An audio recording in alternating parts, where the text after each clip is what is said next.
An irrational politician once said that the American people want to hear truth. My name is Mama Samahoro, and I am truth. I am also a young adult who has the inconvenience of being Muslim, African American, and a female. Growing up in this country skewered my mentality of freedom when I was younger.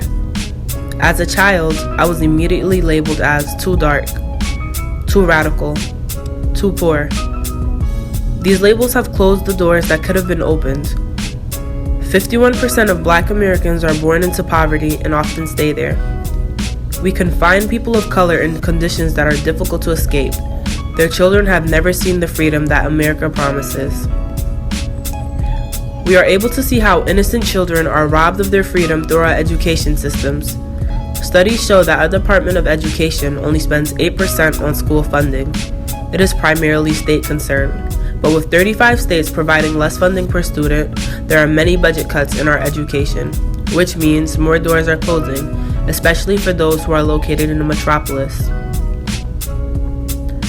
The achievement gap in 1964 showed that Black students were scoring in the 13th percentile. It is now 2016, and Black students haven't hit the 20th percentile yet. The doors that education can open are endless, and with our children not being exposed to rigorous classwork, it is impeding the revolution in education, the revolution on race. It is impeding their freedom from the change they're given. We, as the future generation, must push for change.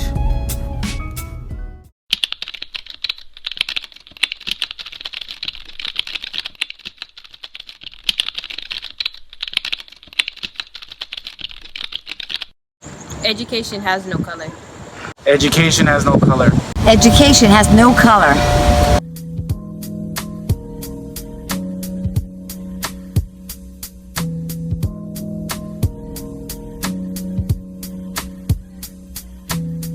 We have a very trash education. It's crazy to me that I could go to like my actual town high school and have straight A's for not doing nothing. Like, no, people need to challenge their students. They need to engage their students, and they need to teach their students. People are not teaching the students. Research conducted by a Harvard PhD student showed that there was a correlation between race and IQ. Blacks and Hispanics are at the bottom of the ladder, while Asians and whites dominate. I don't want my son to feel like he's not welcome. I don't want my son to be, they pity him because he's the only Black kid in the classroom and in at school. The only chance a Black kid have in this country is to be talented, is to be smart. I went through a lot of discrimination, so I know my kid will face that. Now I'm discovering every day like Black people, our kids, they don't have no chance. So I feel, for me, I believe that people are trying to give a color to education. So I'm telling people, do not give color or social background or financial status to education.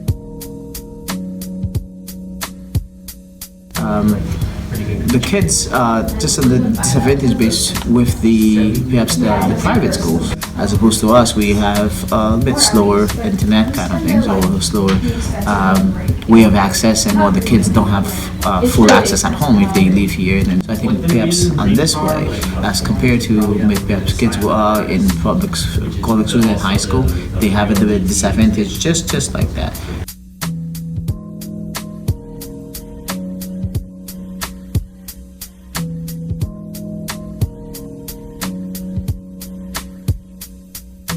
%14 of public schools in America exceed capacity, meaning that our minority students are receiving less of an education versus their peers in private and charter schools. One of the things that's exciting, frankly, about the act is that it takes the conversation away from an analysis of racial composition and toward an analysis of academic achievement. And I submit to you that's where we need the focus to remain, on academic achievement and what barriers there are and what strategies there are that are being supported, encouraged, and funded by the Act in order to advance educational achievement and narrow the gap.